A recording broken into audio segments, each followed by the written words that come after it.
Selamat siang Bapak Ibu Saudara sekalian yang dikasihi oleh Tuhan Yesus Kristus. Shalom semuanya. Apa kabar semuanya? Selalu luar biasa karena kita punya Tuhan Yesus yang sungguh sangat luar biasa. Puji Tuhan. Saudara, tema firman Tuhan pada bulan ini yaitu memiliki hati yang bersih. Katakan sama-sama, memiliki hati yang bersih.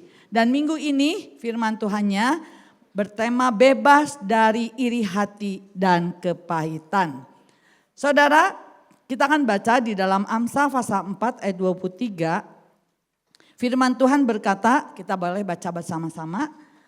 Amsal 4 ayat 23. Jagalah hatimu dengan segala kewaspadaan, karena dari situlah terpancar kehidupan. Amin. Saudara, hati adalah sumber kehidupan yang harus selalu dijaga dengan serius, dengan baik. Agar apa? Agar senantiasa memancarkan damai sejahtera, sukacita, kasih Kristus dalam hidup kita. Nah, memiliki hati yang bersih adalah kehendak Tuhan bagi setiap kita, saudara dan saya sebagai anak-anak Tuhan.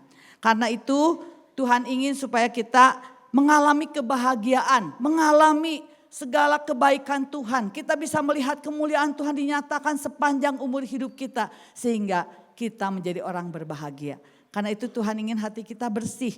Matius 5 ayat 8 dikatakan, berbahagialah orang yang suci hatinya karena mereka akan melihat Allah. Saudara, Tuhan selalu memanggil kita untuk menyerahkan hati kita kepada Tuhan. Supaya Tuhan membersihkan, memurnikan, dibebaskan dari iri hati dan kepahitan. Sehingga kita sungguh-sungguh menyadari bahwa ketika kita memiliki iri hati dan kepahitan itu sangat berbahaya. Karena itu harus dibuang. Sebab iri hati dan kepahitan adalah racun hati yang sangat berbahaya. Kita akan baca Amsal pasal 14 ayat yang ke-30. Firman Tuhan berkata, hati yang tenang menyegarkan tubuh. Tetapi iri hati membusukkan tulang.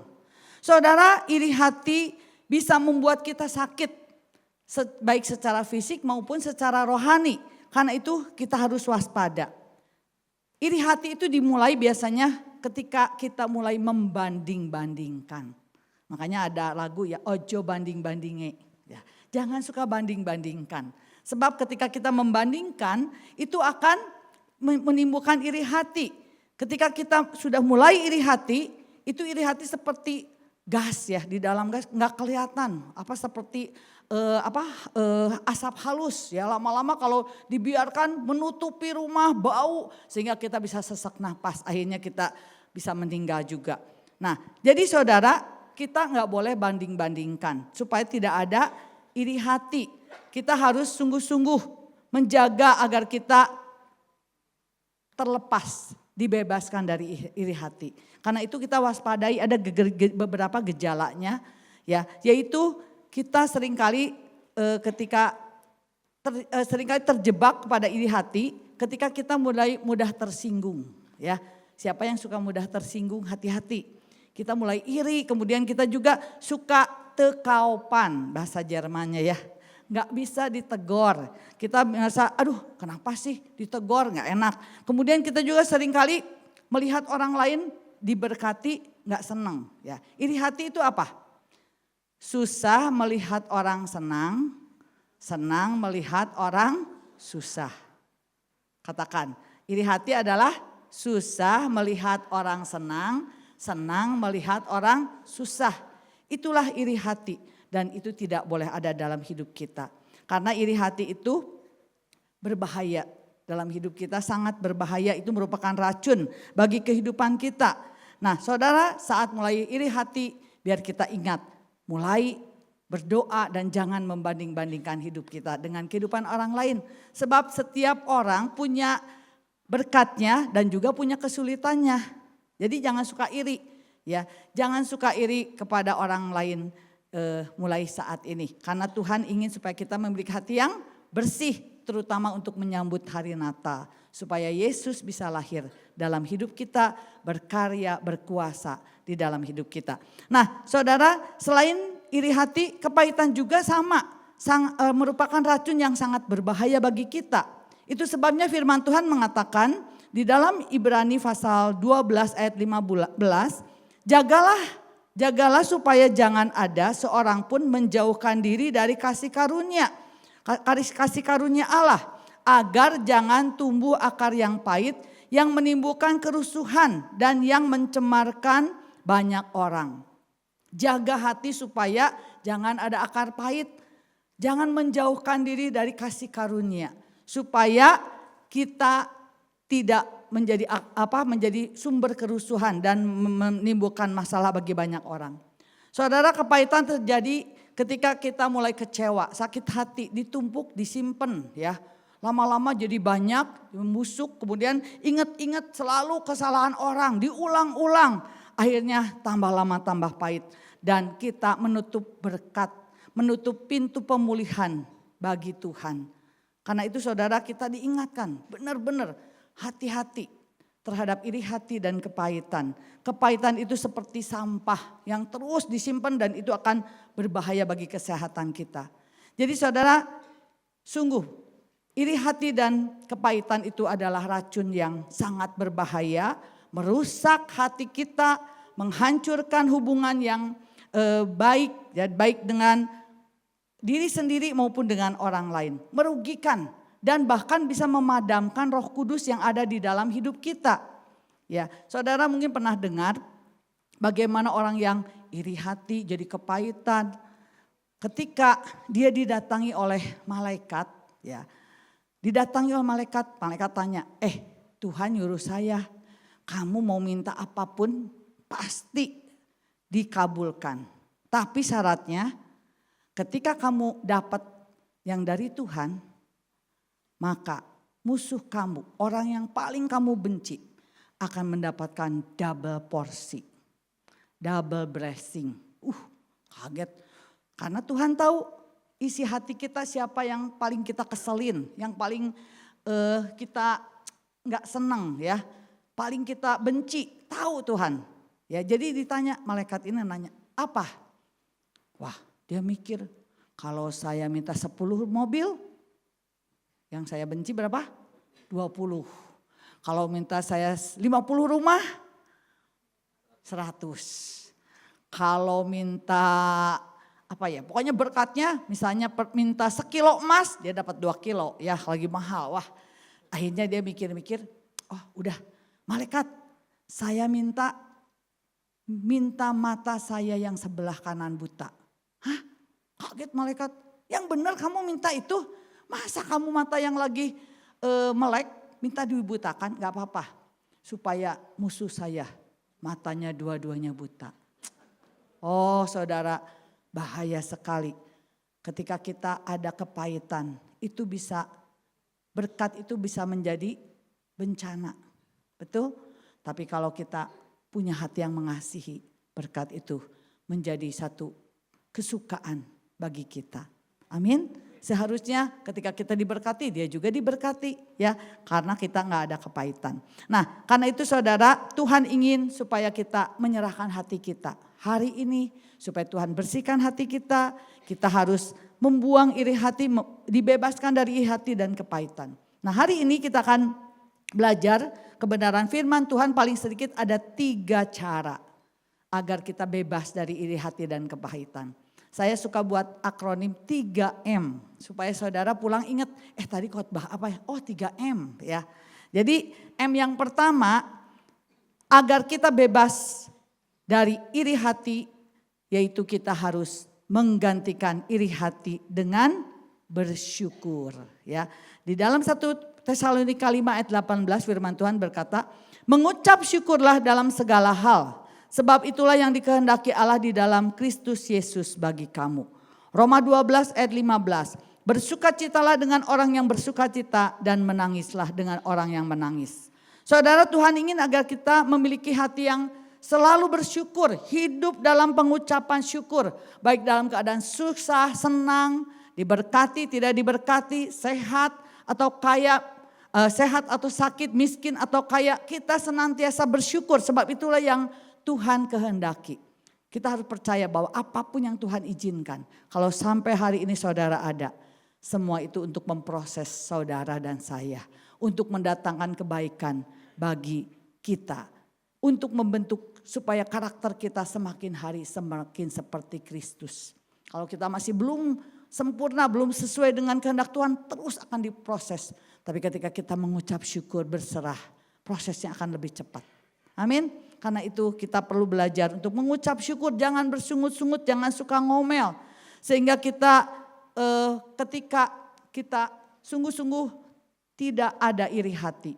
Ketika kita melihat orang lain berhasil. Kita melihat kebahagiaan orang lain sebagai kesempatan, sebagai harapan, bukan sebagai ancaman. Karena orang yang iri itu ketika orang lain berhasil, sukses, baginya itu adalah ancaman. Jadi dia lebih kaya dari saya akan kalah. Tapi ketika kita menyadari bahwa Tuhan ingin kita tidak iri hati, kebahagiaan orang lain adalah harapan bagi saya, bagi kita. Kalau orang lain diberkati, saya juga akan diberkati. Saudara mungkin yang sudah senior ada lagu lama ya, lagu Pantekosta lama berkata apa? Kalau lain ditolong, saya juga. Kalau lain diberkati, saya juga. Jadi saudara kalau kita lihat orang sukses, berhasil, diberkati, berbahagia, kita bersyukur, berdoa, Tuhan hari ini dia diberkati. Nanti aku juga akan diberkati oleh Tuhan. Karena Tuhan yang sama yang kita sembah adalah Tuhan yang berkuasa dan mengasihi. Amin. Karena itu saudara jangan suka iri hati. Saya itu sedih ya ketika dan cukup heran ketika mendengar laporan dari ketua pembangunan gereja. Minta izin supaya diberikan tanda tangan untuk bisa bangun gereja. Nah orang-orang yang tidak seiman itu memberi izin. Tapi justru orang yang seiman, orang Kristen, dia gak ngasih izin. Alasannya kenapa? Aduh, kalau gereja Betel diizinkan nanti saya gak dapat izin dong. Aduh, kenapa heran ya? Mestinya kalau gereja Betel dikasih izin, gereja saya juga dikasih izin. Amin. Nah itulah orang yang berbesar hati. Yang punya iman bahwa Tuhan yang besar, Tuhan yang sama, sanggup mengabulkan, memberkati kita. Karena itu saudara, kita perlu sungguh-sungguh ketika kita mulai merasa iri hati, berdoa Tuhan ampuni. Cabut segala iri hati saya. Saya mau seperti orang itu berhasil. Saya percaya Tuhan juga akan membuat saya berhasil. Amin. Jadi mulai sekarang jangan iri hati. Kita harus mengganti iri hati dengan bersyukur. Katakan bersyukur. Supaya iri hati pergi. Karena kunci untuk mengusir iri hati adalah hati yang bersyukur. Amin. Nah saudara, cara-cara praktis supaya kita bisa bersyukur ya. Mulailah ketika bangun tidur kita bisa mengucap syukur untuk hal-hal yang kecil. Ya, kalau saudara pernah sakit, waktu saudara bangun sehat, saudara itu akan merasakan sensasi yang berbeda. Tuhan terima kasih saya sudah sembuh, betul gak? Tapi kalau gak pernah sakit, wah kayaknya biasa aja kesehatan.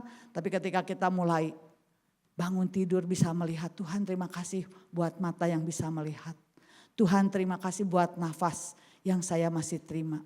Tuhan terima kasih saya bisa bangun, bisa berdiri, bisa berjalan. Kita bisa bersyukur untuk hal-hal kecil. Terima kasih buat keluarga. Punya suami yang mungkin suka ngorok, terima kasih kita masih punya suami. Punya anak yang suka berantakin rumah, bersyukur karena kita masih ada anak. Punya istri yang suka cerewet, bersyukur karena masih ada istri. Betul? Karena itu saudara belajar mengucap syukur untuk hal yang kecil.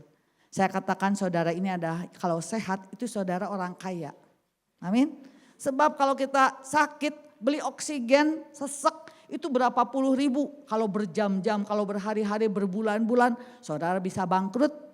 Tapi kalau saudara bisa nafas itu semua karena anugerah Tuhan, kebaikan Tuhan. Karena itu kita bersyukur, harus bersyukur, mengucap syukur.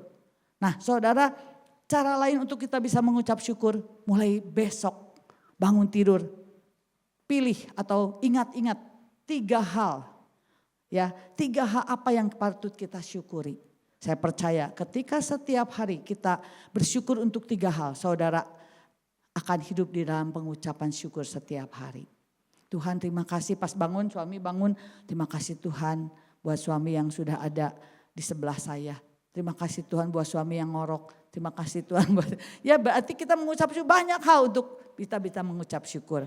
Kemudian kita juga perlu fokus kepada Tuhan. Sebab kadang-kadang kalau nggak fokus ya kita jadi blur, kita jadi salah fokus, gagal fokus. Kita nggak bisa bersyukur karena apa? Karena melihat, membanding-bandingkan diri kita dengan orang lain. Tapi kalau kita fokus, ketika kita beribadah, fokus kita pada Tuhan. Ada pujian yang berkata, pandang terus padanya, jangan pandang salah orang lain. Ya, jangan pandang salah orang lain, pandang saja Yesus. Saudara, tidak ada manusia yang sempurna, termasuk hamba Tuhan. Ya, karena itu jangan suka pandang manusia. Ketika Petrus memandang Yesus, dia bisa berjalan di atas air, mengatasi badai. Tapi ketika dia mulai melihat kiri kanan gelombang, dia tenggelam. Saudara jangan biarkan iman kita rontok, iman kita gugur karena melihat kesalahan orang. Manusia tidak sempurna, tapi Tuhan kita sempurna. Dia sangat setia dan mengasihi saudara dan saya. Karena itu tahun ini, mulai tahun depan juga, mulai hari ini sampai tahun depan bahkan sampai selama-lamanya. Kita punya komitmen, sekali Yesus tetap Yesus. Amin. Sekali Yesus, selamanya Yesus. Harapanku tak akan hilang karena kasih-Nya sedang ku ada. Oh Yesusku, ku cinta Kau selamanya. Ketika kita fokus sama Tuhan, kita akan cinta Yesus selama-lamanya. Apapun yang terjadi, tidak akan bisa memisahkan kita dari kasih Kristus. Amin. Karena itu saudara, bagaimana cara kita bisa bebas dari iri hati? Ganti iri hati dengan bersyukur. M yang kedua, bagaimana supaya kita bebas dari kepahitan? Mengampuni. Karena mengampuni adalah kunci untuk memutuskan rantai kepahitan. Kolose pasal 3 ayat 13, firman Tuhan berkata, hendaklah kamu saling mengampuni sebagaimana Kristus telah mengampuni kamu. Ayat yang ke Markus ayat yang ke-11 sampai 25 sampai 26, jika kamu tidak mengampuni, Bapakmu juga tidak mengampuni pelanggaranmu. Saudara, mengampuni bukan berarti kita membenarkan kesalahan orang lain.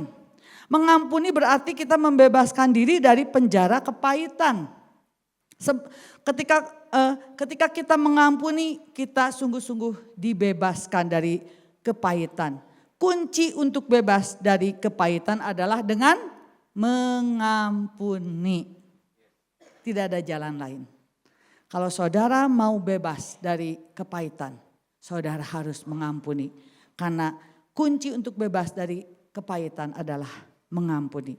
Ada ungkapan yang berkata, ketika aku mengampuni, kita sedang membebaskan seorang tawanan dari penjara.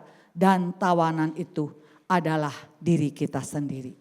Artinya apa? Ketika kita mau mengampuni, sebenarnya kita sedang membebaskan diri kita. Tapi kalau kita tidak mau mengampuni, kita sedang memenjarakan diri kita dalam kepahitan, dalam kemarahan, dalam sakit hati yang berdampak bagi doa kita sehingga doa-doa kita terhalang. Saudara percuma doa pagi ikut kebaktian tapi kalau ada pahit hati doa kita terhalang.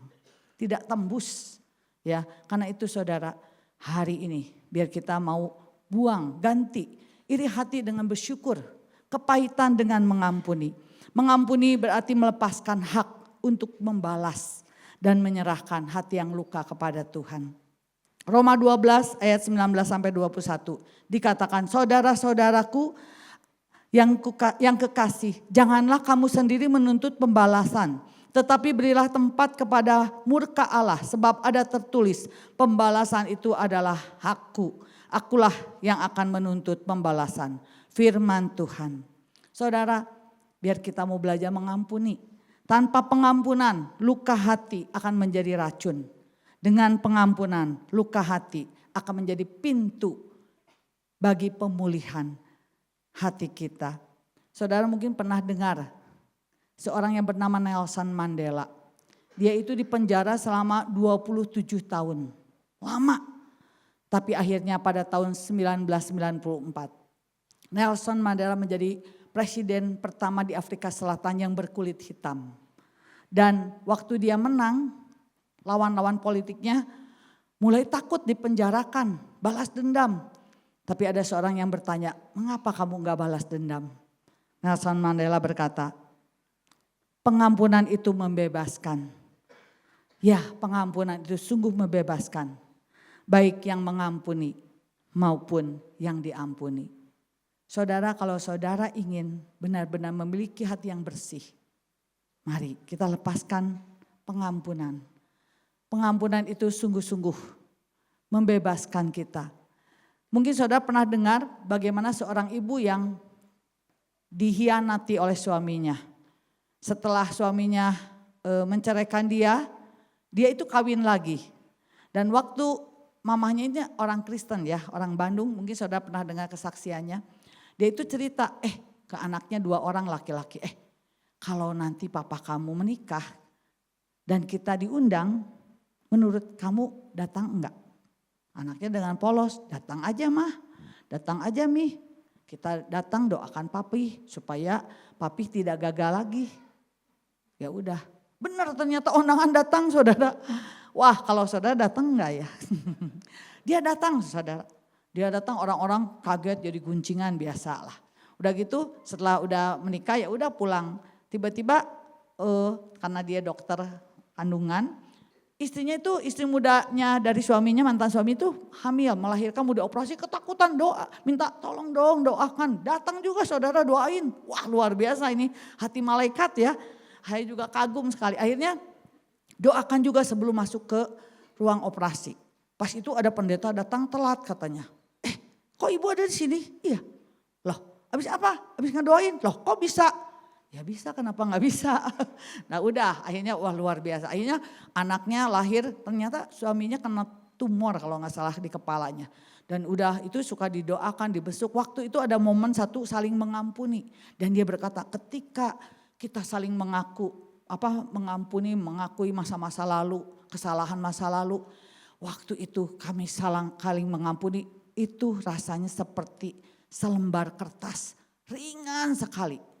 Saudara, di sini kita melihat ternyata setelah itu dia itu bukan hanya mendoakan setelah mantan suaminya meninggal, diberikan kuburan untuk 3 orang. Dia, istri muda sama mantan suaminya di San Diego Hill.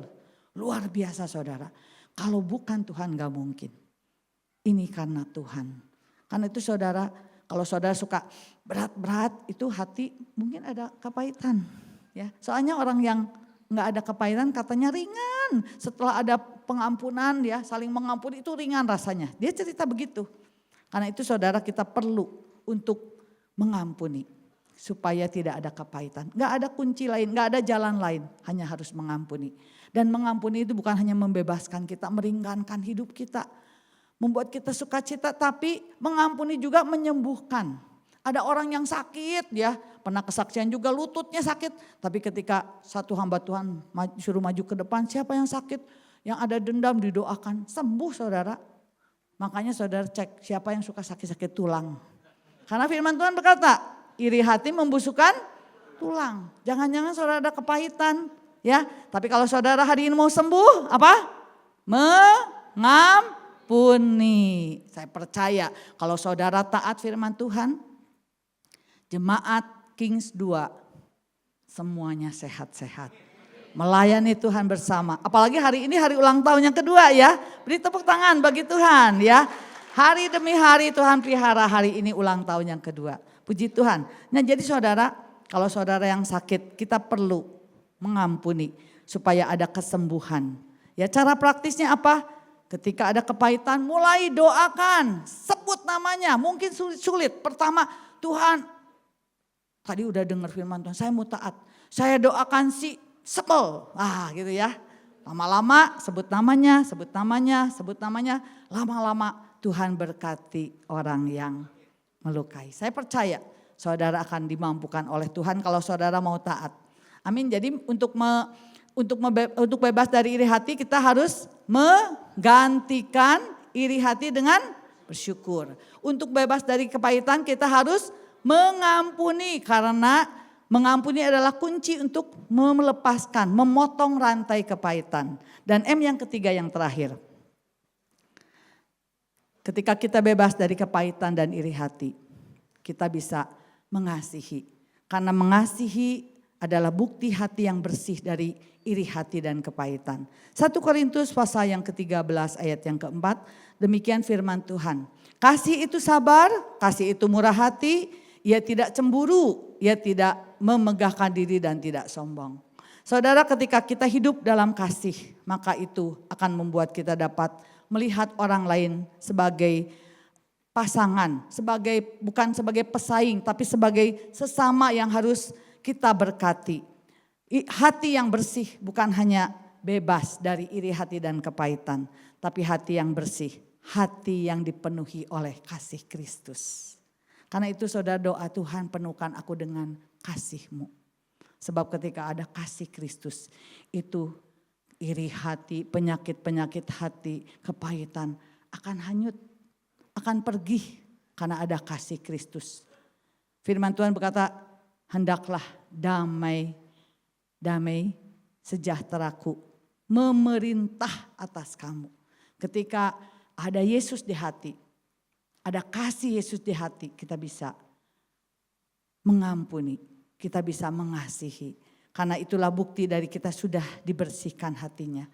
Saudara, kita patut bersyukur kepada Tuhan karena oleh kasih Yesus yang begitu besar. Yohanes 3:16, karena begitu besar kasih Allah akan dunia ini, sehingga ia telah mengaruniakan anaknya yang tunggal, supaya setiap orang yang percaya kepadanya tidak binasa melainkan beroleh hidup yang kekal. Dan kita akan merayakan hari Natal, undang sebanyak-banyaknya supaya keluarga kita, teman-teman kita diselamatkan. Saudara ngasih kue bisa habis, ngasih kado bisa habis, tapi kalau saudara memberitakan Yesus, dia akan selamat. Diselamatkan dari segala kebinasaan, dari hukuman kekal. Sehingga ketika kita naik ke surga, kita bisa bertemu dengan orang yang kita kasihi. Dengan keluarga kita, dengan teman kita. Jangan lupa beritakan Injil, undang Yesus. Undang mereka supaya percaya Yesus dan diselamatkan. Amin, karena kita percaya Yesus lahir. Itu adalah bukti kasih Tuhan yang nyata. Kematiannya itu telah membebaskan kita dari dosa. Darahnya menyucikan, bilur Yesus menyembuhkan. Dan saya percaya ketika kita menyerahkan hati kita untuk disucikan, dibersihkan, darah Yesus akan menyucikan, membersihkan hidup kita, memulihkan hidup kita. Dan kuasa bilurnya akan menyembuhkan segala penyakit kita. Jadi karena itu siapa yang sakit, percaya 2000 tahun yang lalu Tuhan Yesus bukan hanya mati bagi dosa-dosa kita, tapi dia juga menanggung segala kutuk dan segala penyakit kita, supaya kita yang percaya, kita disembuhkan, kita sehat, kita yang berdosa diampuni dosanya. Nah, jadi saudara, walaupun kita tahu bahwa iri hati dan kepahitan adalah musuh yang dapat menghancurkan hidup, tetapi kita percaya kasih Kristus, kuasanya tetap sama, tidak pernah berubah. Dia sanggup memerdekakan kita, membebaskan kita dari iri hati. Karena itu jangan pernah putus asa. Percaya Tuhan Yesus sanggup. Ketika kasih Kristus memenuhi hidup kita, kita melihat orang-orang bukan menjadi pesaing kita, tapi itu adalah sesama kita yang perlu ditolong. Saudara mungkin pernah dengar di satu desa yang subur ada 2 orang kakak beradik, laki-laki. Nah, tanahnya subur, punya pertanian ya, punya gandum, beras, menghasilkan beras ya, sawahnya ditanamin gandum, dan kalau panen itu dibagi 2 hasilnya, bagi rata. Kakaknya udah punya istri dan 2 anak, adiknya belum menikah. Jadi waktu panen udah bagi hasil panen, si adiknya itu malam-malam berpikir, kayaknya pembagian hasil panen tuh nggak adil ya. Kan kakak saya udah punya istri, udah punya anak 2, pasti memerlukan gandum lebih banyak. Jadi dia berinisiatif ambil 1 karung jatah dia, dianterin ke gudang kakaknya malam-malam. Nggak ada yang tahu. Nah pagi-paginya kakaknya juga waktu habis doa dia pikir, aduh kemarin habis bagi hasil panen kayaknya nggak adil ya. Masa dibagi rata, seharusnya adik saya yang dapat lebih banyak. Kasihan dia nggak ada yang ngurus. Jadi nanti aku akan berikan 1 karung dimasukkan ke gudangnya. Jadi benar ya dia kakaknya malam-malam adik yang malam-malam ngasih ke kakaknya juga ngasih 1 karung kepada adiknya. Bertahun-tahun terjadi, kakaknya sama adiknya itu heran, kenapa ya gandum ini kok walaupun sudah diambil jumlahnya tetap, ya karungnya tetap. Nah 1 kali pas malam-malam kakaknya bawa karung buat adiknya bawa karung buat kakaknya. Ketemu di tengah jalan, loh kok mau kemana? Ini buat siapa? Oh sekarang terjawablah sudah misteri kenapa. Walaupun diambil 1 karung gak pernah berkurang, ternyata mereka saling mengasihi. Saat itu adalah momen di mana mereka berkata, aduh kakak aku sayang kamu, aku juga sayang kakak. Mereka menangis karena ada kasih yang membuat mereka tidak pernah bertengkar, selalu rukun. Saudara, biarlah kita sebagai keluarga jangan sampai gara-gara harta, gara-gara warisan kita menjadi bertengkar, menjadi musuhan. Tapi biarlah kasih Kristus membuat kita melihat kalau ada orang-orang yang membutuhkan, biarlah berkat kita bagikan untuk menolong keluarga kita yang berkesusahan, yang berkekurangan. Amin. Ya, karena harta itu gak dibawa saudara. Walaupun saudara punya ratusan hektar, ribuan hektar, saudara mati cuman hanya 2 kali 3. Saudara punya emas kiloan gak dibawa saudara. Karena itu gunakan apa yang Tuhan beri. Kita bagi untuk melayani Tuhan, untuk memberkati orang-orang yang berkekurangan, keluarga kita. Amin. Saya percaya ketika kita memberkati, Tuhan itu tidak pernah berhutang. Dia akan memberkati kita dengan berlimpah-limpah. Karena itu kalau ada hati yang pelit, ya yang kikir, mulai kita minta Tuhan bersihkan juga. Supaya kita bukan hanya bebas dari iri hati, kepahitan, tapi juga dari hati yang pelit, hati yang kikir. Yohanes 1 Yohanes 4 ayat 21 berkata, dan perintah ini kita terima dari Dia. Barang siapa mengasihi Allah, ia harus juga mengasihi saudaranya. Saudara coba ingat-ingat ada yang dibenci enggak? Kalau saudara berkata, aku mengasihi engkau Yesus. Tapi saudara benci saudara, teman saudara, saudara berdusta. Karena enggak mungkin kita mengasihi Allah yang tidak kelihatan. Tapi kita membenci saudara yang kelihatan. Karena itu mari kita hidup dalam kasih. Bebas dari iri hati dan kepahitan dan segala penyakit hati. Hidup kita harus mengasihi Tuhan, mengasihi sesama. Saling mengasihi, mendoakan, mendukung. Dan kita percaya, saya percaya, sangat percaya. Kita akan mengalami dan melihat Tuhan bekerja, berkarya di dalam kehidupan kita. Melalui hati yang bersih, hati yang bebas dari iri hati dan kepahitan. Kiranya firman Tuhan termaterai dalam kehidupan kita. Kita bukan hanya mendengar, tapi kita mempraktekkan. Saya percaya Natal kita akan memiliki hati yang bersih, menyambut Yesus dengan sukacita. Dan kita tidak membawa kepahitan, luka hati apapun untuk tahun 2026. Kita akan memiliki hati yang baru, hati yang taat, hati yang mengasihi Tuhan dan sesama. Amin. Haleluya, beri kemuliaan bagi nama Tuhan.